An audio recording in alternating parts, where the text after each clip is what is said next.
La semana pasada iniciamos nuestra predicación expositiva de la primera carta a los Corintios. Hoy hemos llegado al capítulo 2 de esta primera epístola y hemos visto en el primer capítulo se enfatiza en la centralidad de Cristo crucificado y que ello es lo que corrige las divisiones dentro de la iglesia. Ahora aquí en el capítulo 2 veremos con qué claridad Pablo nos habla acerca del Espíritu Santo corrigiendo la sabiduría humana. Es por eso que en el versículo 1 comienza diciendo: así que, hermanos, cuando fui a vosotros para anunciarlos el testimonio de Dios, no fui con excelencia de palabras o de sabiduría. Yo aquí quiero llamar la atención en dos puntos principales. Primero, Pablo no está utilizando un método filosófico para la predicación.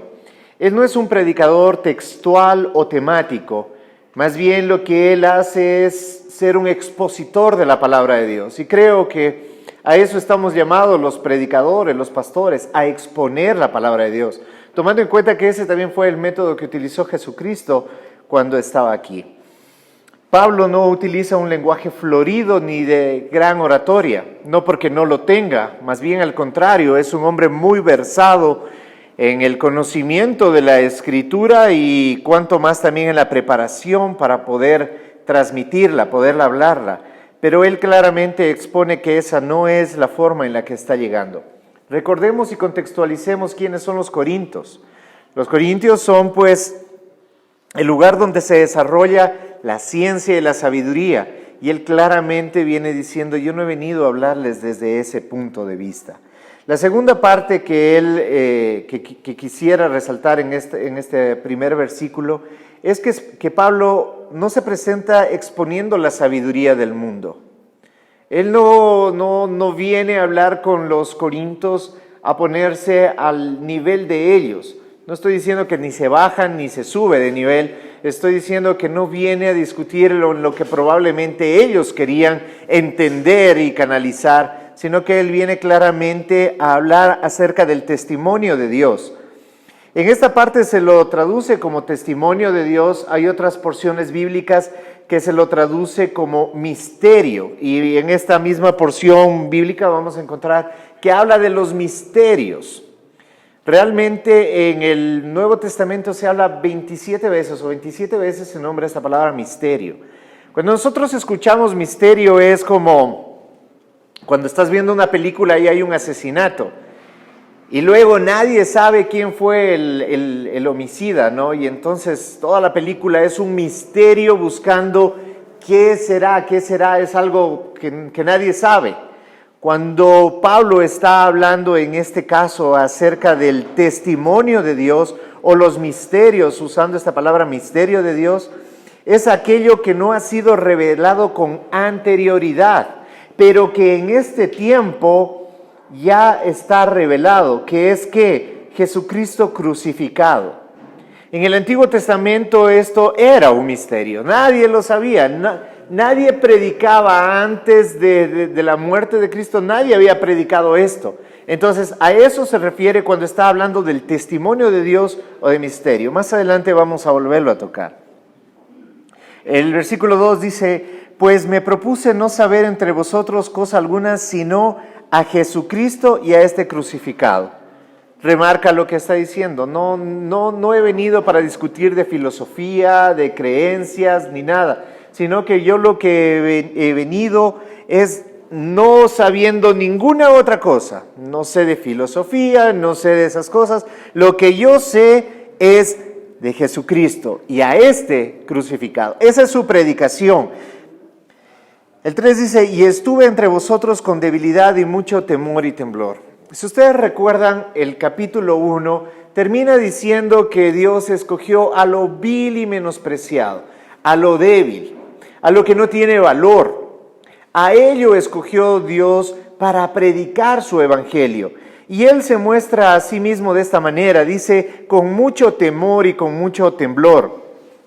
En realidad, Pablo, como lo hemos visto con anterioridad, no tiene un concepto muy alto de sí mismo. Y aun cuando él posee un gran intelecto, de una gran personalidad, entre muchas otras grandes características. Pero él no ve nada de eso como resaltable. Lo que él mira es que no se siente digno ni a la altura de predicar el evangelio de la restitución, el evangelio que nos lleva a la comunión con Cristo. Él se da cuenta, y en base a lo que dice en estos 3 primeros versículos, él se da cuenta que él no puede hacerlo en su sabio conocimiento, porque esto no es conocimiento que proviene del corazón humano, esto es palabra que proviene de parte de Dios. Entonces, cuando él tiene que hablar de parte de Dios, es como cuando cualquiera de nosotros que hemos sido llamados a predicar el evangelio, nos sentimos cada vez que nos dirigimos a la congregación, con mucho temor y temblor, porque esa es palabra de Dios que tiene que ser hablada y expresada conforme Dios la ha puesto en su libro. Cuando nosotros no lo hacemos de esa manera y comenzamos a pensar que tiene que ver con nuestra capacidad de oratoria, de transmisión, nuestra forma de transmitir el mensaje, pues entonces nos estamos equivocando. Y Pablo lo ratifica más adelante. Y dice, y ni mi palabra ni mi predicación fue con palabras persuasivas de humana sabiduría, sino con demostración de espíritu y de poder. Este versículo yo en mi Biblia lo tengo resaltado porque nos enseña varias cosas. Primero, cuando dice que no fue con palabras persuasivas. Muchos de nosotros en algún tiempo nos equivocamos en la forma de transmitir el evangelio. Siempre pensamos que alguna cosita teníamos que añadirle como para llegar a alguien más. Entonces esperamos que la gente esté en problemas matrimoniales, que esté en problemas de salud, que esté mal financieramente. Entonces ahí tengo una buena entrada para que con palabras de sabiduría poder decir, ven hermano, ¿sabes qué? Dios puede restaurar tu matrimonio, ven hermano, Dios puede sanar tu economía, hermano, ven y Dios va a sanar tu salud. Y todo eso puede ser cierto, sí, pero no es el fundamento del evangelio. Cuando he estado enseñando esto, yo he preguntado, ¿cómo le predicas esto a una persona que tiene, o ni siquiera le interesa su matrimonio, tiene una buena estabilidad financiera, tiene salud? Por ejemplo, ¿cómo le predicas a Luis Miguel? No a nuestro Luis Miguel, ¿no? Sí, no, al cantante mexicano, este también es cantante, pero no al nuestro, ¿no? ¿Cómo le predicas a él? Que él dice, bueno, a mí no me interesa el matrimonio, tengo las mujeres que quiero. Dinero, tengo dinero para mí y mis generaciones. Salud, estoy bien. ¿Cómo le predicas a una persona que dice que está así? Ya no le puedes entrar con palabras persuasivas. Y eso es lo que Pablo está diciendo. Mi predicación no es con palabras persuasivas, sino con demostración del espíritu y poder. Y en esta otra parte hay una gran confusión. Porque muchas veces nada más asociamos esta palabra poder y espíritu con esas cosas sobrenaturales que ocurren, ¿no? Entonces al poder le damos esta raíz de dunamis, explosión, y entonces pensamos que es nada más esas cosas sobrenaturales que vemos. Pero déjame decirte que no es eso todo lo que habla acerca de demostración de espíritu y de poder. La demostración de espíritu y de poder, cuando está hablando de esto, es la proclamación del evangelio que transforma el corazón de los hombres. Porque ¿de qué sirve que tú recibas un milagro de Dios si a la final el fruto, o sea, lo evidente de que el espíritu esté en ti, no es notorio? El amor, el gozo, la paz, la paciencia, la benignidad, la bondad, la templanza, el dominio propio, entre otros. O sea, si eso no está presente en ti, ¿de qué estamos hablando? ¿De qué clase de poder y de qué clase de espíritu? Si vemos que los milagros no transforman a nadie en su corazón. La misma palabra de Dios muestra que vienen 10 leprosos y son sanados por el Señor. Y que solamente uno regresa y luego no cuenta la palabra que pasó con este hombre. No vamos a suponer que a lo mejor se volvió al mundo o que le siguió al Señor, no lo sabemos. Pero lo que sí muestra es que el milagro no transforma el corazón de las personas. La palabra de Dios muestra que el que transforma el corazón es la palabra y la revelación del Espíritu en cada uno de nosotros. Ahí se produce esa transformación. Entonces no es las estrategias que podamos tener nosotros como pastores en poder transmitir un mensaje, la preparación que tengamos. Y no estoy diciendo que esas cosas están mal, por favor, no quiero ser malentendido. Claro que están bien, pero eso no es el centro y la médula del Evangelio. El centro y la médula del Evangelio es lo que dice la palabra, a Cristo y este crucificado. Y el Espíritu nos da el entendimiento del por qué eso. Pero luego termina clarificando lo que acabo de exponerles. Dice, para que vuestra fe no esté fundada en la sabiduría de los hombres, sino en el poder de Dios. Cuando nosotros venimos a Cristo por la sabiduría del hombre, porque el hombre te habló bonito y porque tú crees en la palabra del hombre que puede ser muy versado y puede hablarte, tu fe estará fundamentado en eso, y cuando vengan las pruebas, entonces ahí es cuando la fe flaqueará. Ahí es cuando la fe ya no tendrá respuesta. Ahí es cuando muchas personas que ya recibieron su milagro de, el Señor restauró mi hogar, el Señor me libró de las deudas, el Señor trajo sanidad a mi vida, ahí es cuando esa gente simplemente comienza a menguar, comienza a debilitarse. Entonces dice, no en sabiduría de hombres, sino, dice, nuevamente lo dice, en el poder de Dios, en el poder transformador, en aquel poder que es capaz de transformar nuestro corazón endurecido en el pecado, en la carnalidad, y transformarlo en un corazón acepto, de acuerdo al corazón de Dios.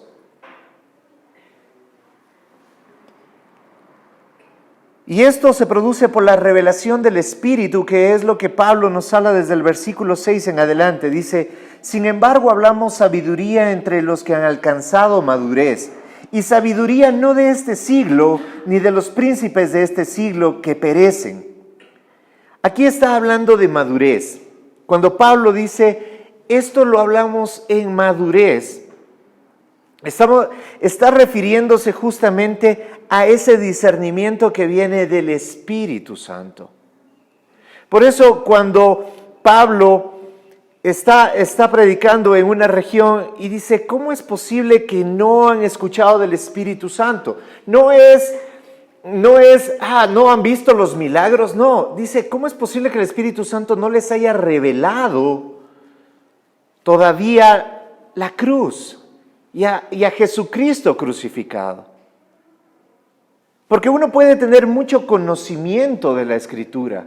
¿Cuánta gente no ha leído la Escritura una y otra vez? ¿Cuánta gente no ha pasado en iglesia durante años? Y eso es lo que Pablo les decía. ¿Cómo es posible que ustedes, estando tanto tiempo, necesiten todavía leche? No es porque los pastores no habían dado carne. Es porque el Espíritu todavía no había revelado. Y eso le estaba hablando a gente de congregación, a gente de iglesia, a gente que se autodenominaba cristiana.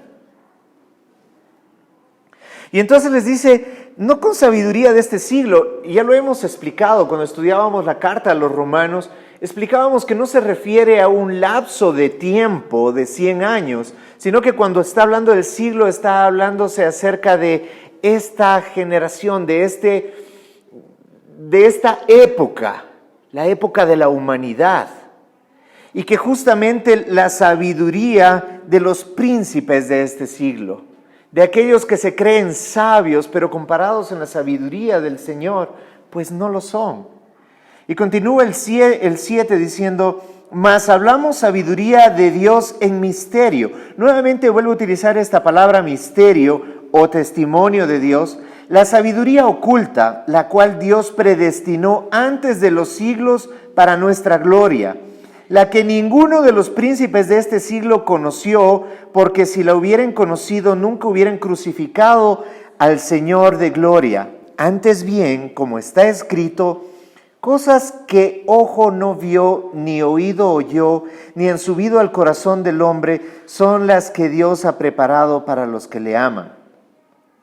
Pero el 10 dice, pero Dios nos la reveló a nosotros por el Espíritu, porque el Espíritu todo lo escudriña, aún lo profundo de Dios. Porque ¿quién de los hombres sabe las cosas del hombre, sino el Espíritu del hombre que está en él? Así tampoco, nadie conoció las cosas de Dios, sino el Espíritu de Dios. Pablo dice, mas hablamos sabiduría de Dios en misterio. Nuevamente vuelve a hacer énfasis en esto, porque para el hombre carnal esto es una locura. Para el hombre carnal, el hecho de que un justo muera en una cruz y limpie de pecado a todo aquel que se acerque a él, eso es locura. Eso no tiene ningún sentido. Para el mundo carnal lo que podría tener sentido más bien es lo que hace la religión. Tienes que portarte bien, mira, no tomes, no fumes, no hables malas palabras, no bailes pegadito. Entonces, muchas veces conocen más a la iglesia por los no que por los sí. La iglesia se vuelve un todo no, pero pocas veces mostramos el sí. Y ese sí es diciendo Dios, sí te amo de tal manera que he dado a mi Hijo unigénito para que tú creyendo en Él no te pierdas, mas tengas vida eterna. Esa es la predicación del Evangelio y eso es locura para el hombre natural. ¿Cómo es posible eso? Yo no lo entiendo, no concibo que Dios mismo descienda, se haga carne y Él mismo suba a una cruz y muera por mí, que yo no merezco nada. ¿Cómo es eso posible? Entonces para el hombre eso es locura. Y este misterio que a nosotros nos es revelado es lo que Pablo dice. Este misterio que ni ojo vio, ni oído oyó, ni han subido al corazón del hombre, son las cosas que Dios ha preparado para los que le aman. Para los que le aman. Los que responden al amor de Dios con amor. Y eso es algo increíble. Hermanos, yo no sé si tú entiendes esto. Porque si tú no lo entiendes, hermano querido, probablemente todavía eres un hombre carnal. Una mujer carnal. ¿Qué dices? Pero no, es que no me cabe en la cabeza. O sea, entiendo de que sí, tengo que ser bueno con mi esposa, tengo que amar a mis hijos, tengo que ser honesto. Y no me malentiendas, todas esas cosas están bien, pero no es el meollo del asunto. El meollo del asunto no es que tengas el mejor matrimonio. El meollo del asunto no es que seas bendecido en el Señor con gran riqueza. El meollo del asunto no es que tengas sanidad. El meollo del asunto es que de tal manera Dios te ha amado. Y que por ese amor tan grande tú tienes vida eterna. ¿Qué es la vida eterna?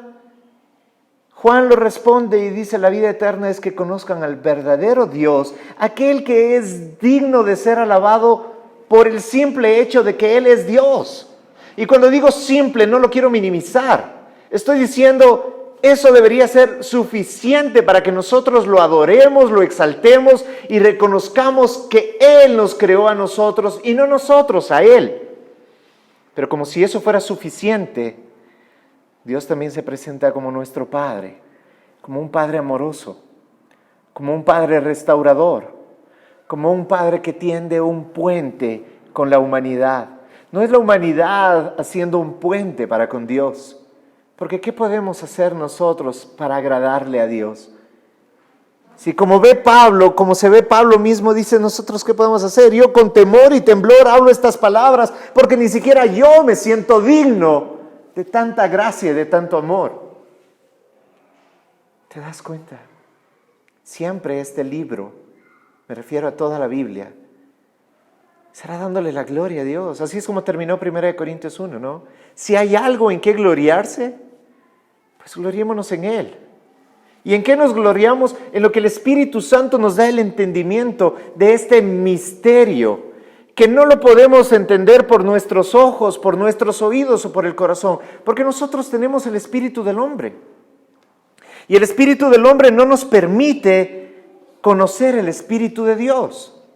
Esto es más o menos como cuando alguien se está subiendo a un bus, ¿no? Entonces uno sube esas gradas y siempre hay ese tubito ahí, ¿no? Bueno, para los que no se han subido en un bus, me imagino que estoy hablando en chino. Pero si te subes en un bus y te levantas ya en el pasillo, te pegas justo aquí con ese tubo, ¿sí? ¿Y qué es lo primero que hace el que se pega? Como que se peina, ¿no? Yo no podría hacer eso porque de ley me quedara aquí remarcado, ¿no? Pero yo les decía en la primera reunión, y ustedes como son tan buenos y llenos de gracia, imagínense con una melena así larga, ¿no? ¿Sí? Imagínense, nomás dije, no ríanse, ¿sí? Y entonces el que se coge así la cabeza como que no pasa nada, como que se peina, va, se sienta en el asiento y regresa a ver, ¿no? Y ya cuando nadie lo está viendo, se agarra así, ¿no es cierto? Y todos nosotros entendemos qué es lo que pasa. Nosotros entendemos de que el hombre se sintió avergonzado, ¿no? Se golpeó y entonces regresa a ver a ver si alguien se está riendo o algo así. Nosotros entendemos y discernimos eso porque entendemos el espíritu del hombre. Nosotros podemos sentir empatía con las personas porque entendemos el espíritu del hombre. Pero díganme, ¿cómo vamos a poder entender el espíritu de Dios? Si Dios, sus pensamientos son mucho más altos que los nuestros. Entonces necesitamos, eso es lo que dice Pablo, ¿cómo podemos entender a Dios desde nuestra carnalidad? ¿Cómo podemos entender a Dios desde nuestra lógica? Necesitamos al Espíritu Santo para que Él nos enseñe y desvele todo esto que para el mundo carnal es locura. Lo desvele para nosotros y podamos entender los misterios que, como dice el versículo 10, que el Espíritu nos revela, porque el Espíritu de Dios escudriña lo que es de Dios y entonces Él nos lo da. El 11 dice, porque ¿quién de los hombres sabe las cosas del hombre, sino el Espíritu del hombre que está en él? Así tampoco nadie conoció las cosas de Dios, sino el Espíritu de Dios. Y el 12 dice, nosotros no hemos recibido el Espíritu del mundo, sino el Espíritu que proviene de Dios. Nosotros teníamos el Espíritu del hombre porque así nacimos. Nacimos muertos en nuestros delitos y pecados. Ese es nuestro espíritu. Pero dice, nosotros no hemos recibido. ¿Por qué dice no hemos recibido? Porque cuando recibimos al Señor Jesucristo como nuestro Señor y Salvador, y no me refiero a través de una oración, me refiero a través de la transformación. Es porque hemos recibido ese Espíritu. Entonces dice, no hemos recibido, otra porción bíblica, dice, no hemos recibido un espíritu de temor, sino un espíritu de adopción, por el cual le podemos llamar Abba Padre, papito lindo. Eso debería darnos suficiente convicción de quién es Dios para nosotros y quiénes somos nosotros para Dios. Pero si esto no lo revela el Espíritu Santo, seguirá sonándonos a locura, seguirá sonándonos a no entiendo. Si ese es tu caso, hermano o hermana, ¿qué es lo que tenemos que hacer? La Escritura dice, pidan el Espíritu Santo y les será dado. Cuando hemos escuchado eso, generalmente en las iglesias nos dicen eso como para que nos movamos en los dones. Pero déjame decirte, hermano querido, que esta iglesia de Corinto es la iglesia que más se mueve en dones sobrenaturales. Y por eso Pablo en Corintios 1 daba gracias por los dones. Decía, gracias por esos dones, qué maravilla, vienen de ti. Pero cuando estaba hablando en esta porción, está hablando del Espíritu, no está hablando del moverse en dones, está hablando del Espíritu en revelación, de lo que ocurre al pasar de la oscuridad a la luz admirable, de la muerte a la vida.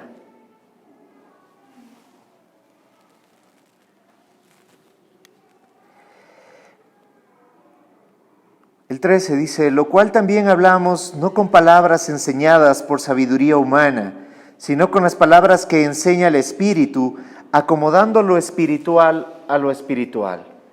Cierra toda esta enseñanza con mucha claridad.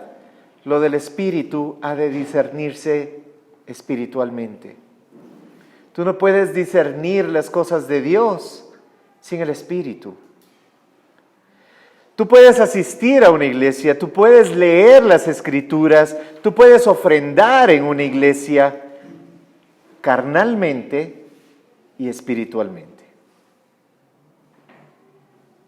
La recomendación, hermanos, es que si lo estás haciendo carnalmente, no tienes por qué hacerlo, porque no hay nada peor que hacerlo sin entendimiento. Necesitamos el discernimiento del Espíritu Santo, tanto para asistir a una iglesia, como para leer la Biblia, como para orar, como para tener un buen matrimonio, como para tener salud, como para nuestras finanzas. Necesitamos el discernimiento. Si lo hacemos con sabiduría humana, tarde o temprano vamos a fracasar, porque nuestra sabiduría, como les dije hace un momento, cuando está en el horno de la prueba, tal vez algunas logremos superarlas, porque hay inteligencia, porque hay conocimiento. Pero déjame decirte que las pruebas reales de la vida, si no estamos tomados de la mano del Señor, si no caminamos con Él, si Él no es quien va adelante y lucha nuestras batallas, hermanos queridos, ¿qué estamos haciendo? Estamos perdidos, porque solamente con Él somos más que victoriosos. Y termina Pablo del 14 al 16, así como yo también termino esta exposición. Dice, pero el hombre natural no percibe las cosas que son del Espíritu, porque para él son locura. No se las puede entender, porque se han de discernir espiritualmente. La palabra no dice que el hombre carnal no quiere entender. Dice que está imposibilitado de entenderla. No es que el hombre carnal dice, no, es que yo sí he estado buscando a Dios. ¿Han escuchado eso? Es que yo sí busco a Dios. Eso es muy carnalmente, porque la palabra de Dios dice, no hay uno que busque a Dios. No, pero yo sí lo he buscado. No en el discernimiento del Espíritu. No entendiendo quién es Dios en realidad. Y ese entendimiento nunca va a venir de nuestra capacidad de razonamiento, va a venir del Espíritu Santo de Dios dándonos esa sabiduría. Por tanto, el hombre carnal nunca podrá entender. Para él siempre será locura la predicación del Evangelio. Y el 15 dice, en cambio, el espiritual juzga todas las cosas, pero él no es juzgado de nadie. El espiritual puede discernir las cosas de Dios y en esa sabiduría dice que todo lo juzga. Muchas veces se nos ha enseñado, hermano, no juzgues para que no seas juzgado. Eso es falso o sacado de contexto, porque la Escritura dice que el espiritual todas las cosas las juzga, pero él no es juzgado por nadie, dice. ¿Cómo entiendo eso? La palabra está diciéndonos que cuando nosotros discernimos a través del Espíritu, tenemos un entendimiento que va mucho más allá. Va a un entendimiento que va de acuerdo al propósito del Evangelio. ¿Cuál es el propósito del Evangelio? La restauración. Cuando nosotros juzgamos algo, debe tener ese mismo propósito, restaurar, mas no juzgar. Porque el único que tiene la capacidad de juzgar para condenar es Dios. Pero nosotros debemos de tener la capacidad de juzgar para traer restauración, para sanar. Por eso la Escritura dice, saca primero la viga de tu ojo, para que pudiendo ver en sabiduría, ayudes a tu hermano a sacar la paja del suyo. Y no será juzgado por nadie, porque ¿quién lo va a entender? No quiere decir que no hablarán de ti, porque hablarán muchas cosas acerca de ti. Podrán decir muchas cosas, pero en su sabiduría humana. lo que se refiere, y nadie lo juzgará porque nadie entiende lo que esta persona está haciendo a través del Espíritu. Y eso no se refiere nada más para un grupo de súper espirituales, que es los que hablábamos en Corintios 1. Esto está hablando de cada uno de nosotros, hermanos. Si tú tienes el discernimiento de lo que Dios ha hecho por ti, de lo que Dios ha hecho a través de Jesucristo para ti, en ti, entonces debes de comenzar a dejar que sea el Espíritu Santo de Dios el que te guíe. No en el sentido de Dios me habló, como estaba por ahí caminando y Dios me habló. Dios nos habla, pero el método infalible por el cual nos habla es a través de su palabra. Y su palabra, con el discernimiento del Espíritu Santo, nos va a llevar al pleno conocimiento de Dios. Y termina el 16 diciendo, porque ¿quién conoció la mente del Señor? ¿Quién? Después de lo que hemos hablado, ¿quién podría? El más sabio. Recuerden que está hablando los Corintios, está hablando de tal vez la cultura que más aporte ha tenido en cuanto a filosofía, a psicología, a ciencia. Está hablándoles a ellos. ¿Quién de ustedes, dice, puede entender la mente del Señor? ¿Quién le instruirá al Señor? ¿Sí? Esto Pablo lo está tomando de Isaías 40:13. ¿Quién instruirá al Señor? Mas nosotros, dice, tenemos la mente de Cristo. Y si tenemos la mente de Cristo, pues podemos discernir lo espiritual en lo espiritual. Pablo con esto está dando una introducción muy poderosa para todo lo que va a venir. Porque como les dije la semana pasada, esta es una carta que se la podría considerar una carta práctica, pero está llena de instrucción y de doctrina, aplicada a la vida normal de todas las personas, de la congregación. Porque la congregación es eso. Un montón de personas que nos reunimos no alrededor de una religión, sino alrededor de nuestra fe, que no es más que el entendimiento de lo que Dios hace por cada uno de nosotros. Entonces, cuando nosotros asistimos a la iglesia, cuando oramos, cuando ofrendamos, cuando tenemos un comportamiento digno en nuestra casa, con nuestros hijos, en nuestro trabajo, no es nada más el fruto del esfuerzo del hombre por querer agradarle a Dios. Porque ¿qué podemos hacer para agradarle a Dios? Es el fruto del entendimiento de lo que Dios ya ha hecho en nosotros. Y entonces cuando nosotros vamos a la iglesia entendemos por qué vamos a la iglesia. Porque somos la iglesia. Porque me comporto bien con mi prójimo. Porque lo amo. Porque entiendo de que Él me amó primero. Porque perdono. Porque Él me perdonó primero. Y de gran manera. Pongámonos de pie, por favor.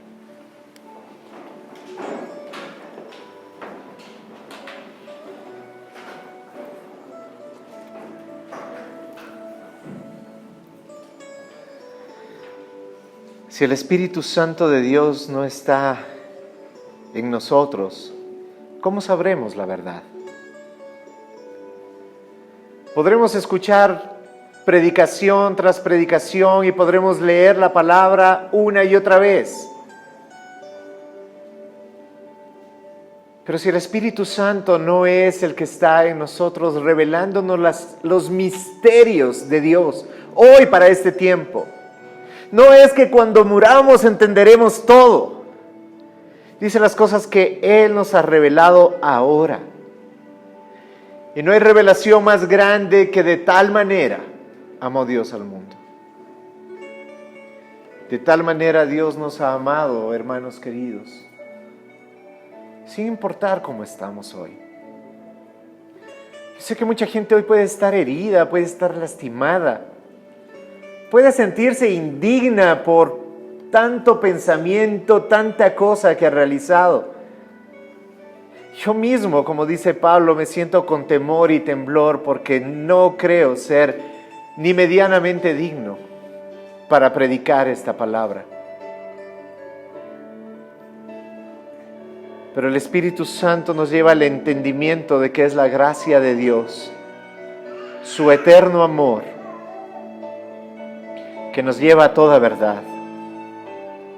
Por eso, hermanos queridos, como dijo el Señor Jesucristo antes de irse, les enviaré otro consolador, el Espíritu Santo de Dios, y Él los llevará a toda verdad. Que sea en la revelación del Espíritu que nosotros caminemos en la verdad. Amado Padre, si no te tenemos a ti, Señor, en vano trabajamos por construir la obra. Si el Espíritu de Dios no lo hace, en vano trabajan los obreros. Si tu Espíritu no restaura nuestros hogares, en vano lo hacemos. Si el Espíritu Santo de Dios no restaura nuestra salud, nuestra economía, inclusive nuestra fe, en vano lo hacemos. Es por eso que reconocemos que te necesitamos. Y en tu palabra nos dice, pidan y se les dará. Tu Espíritu Santo cada vez más vivo, más fuerte en medio de nosotros. Te damos la honra y la gloria, Señor. Te agradecemos por tu palabra y por tu mensaje. Enséñanos a cada uno conforme a tu gracia y tu voluntad para nosotros. En el nombre de Cristo Jesús, oramos. Amén. Amén. La iglesia es como un arco. Un arco transporta agua y Cristo es el agua viva. Un arco nos conecta y como iglesia debemos conectarnos con la gente, velando por los intereses de los demás. Un arco es la fuerza que envía valientes hombres de Dios. Y un arco genera unidad entre dos cosas separadas, Dios y el hombre.